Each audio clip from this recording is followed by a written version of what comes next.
Making my well-being the priority value above all others is the very definition of sin. When self-interest becomes the dominating commitment of our lives, when we devote our energy to serving ourselves above all others, then we're wrongly self-centered. And every one of us is plagued by this problem.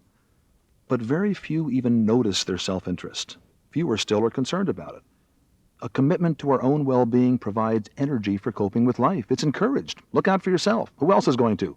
You shouldn't have to put up with that kind of treatment. Nothing is more natural, especially when we suffer from wounds caused by unjust treatment, than to regard our immediate well-being as the final purpose justice should serve.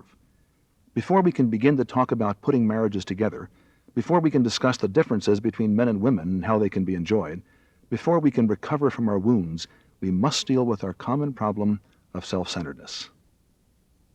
In Christian circles, two very different approaches to building relationships move us away from correcting problems of self-centeredness. The first approach insists that suffering is such an unthinkable violation of a person's dignity that nothing matters more than the restoration and expression of personhood. Take care of yourself. That's the key to happy living. The second approach clubs hurting people over the head with biblical standards in a way that drives them not to Christ and to selfless living, but rather to frustration when they fail or pride when they think they don't. Those holding to this way of thinking reduce self-centeredness to acts of blatant sinfulness that can be cured by scoldings. They hammer against sin with an insensitivity to hurt and pain. The first way of thinking regards wounds from unjust treatment as a far more significant problem than self-centeredness. The second way, in its demands to do what's right, ignores deep hurt. Consider the counsel that might be offered by advocates of the first approach, where self-development is key. I wonder if you felt starved for affection for a long time. Perhaps your strong response to your wife's coldness reflects a deep insecurity that we could work on. Or there's more to you than cook, sex partner, and washwoman. Maybe you've been afraid to be who you really are for fear no one would want you. As you learn to develop your personality, your husband will come to see you as more than a useful object. These responses reflect the idea that an empty, restricted, dull self is the central problem, and self-development is the answer. Become who you are, and all you're meant to be. Take care of yourself. Learn to express yourself. This kind of thinking is sweeping through our churches and is labeled as Christian. Like most bad ideas, this one probably developed in reaction to an opposite but equally wrong viewpoint, one that deals no more effectively with the real problem of self-centeredness.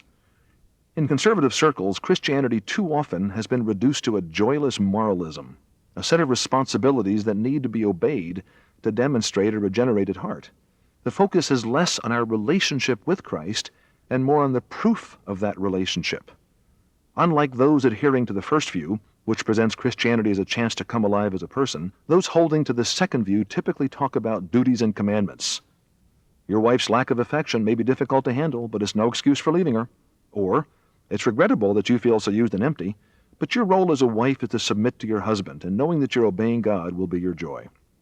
Although there is much that is correct and good in these responses, there's also a joy-killing, legalistic attitude.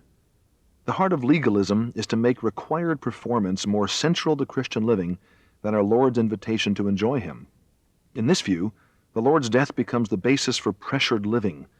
It introduces us to a list of rules spelled out by church authorities who never seem to see people as persons. Persons who hurt, cry, feel lonely, remember horrible things done to them in the middle of the night when they were children. For legalists, words like authenticity and personhood have little place. Instead, other words, good ones, like authority and obedience, are wrongly used to enforce rigid conformity to imposed standards. Conformity is regarded as holy living. Holiness is rightly seen as an issue more fundamental than self-expression, but it's wrongly defined to centrally mean do right things rather than love God and others. People who measure holiness by externals give little thought to what may be going on in the heart. Passion and joy are lost, and grace is obscured when obedience to biblical standards is taught in a way that pressures people to do right to gain God's acceptance. That's the second view. Just figure out what's right and do it. That's all there is to it. In that cold climate of legalism where sermons feel like spankings, it's not hard to understand the eager, but still unwise, reception given to the idea that freedom means the chance to think about who you are for a change, to go after what you want and to express your talent. To keep listening to this audiobook, I've left you a link in the description so you can do it at no cost thanks to Audible's 30-day free trial.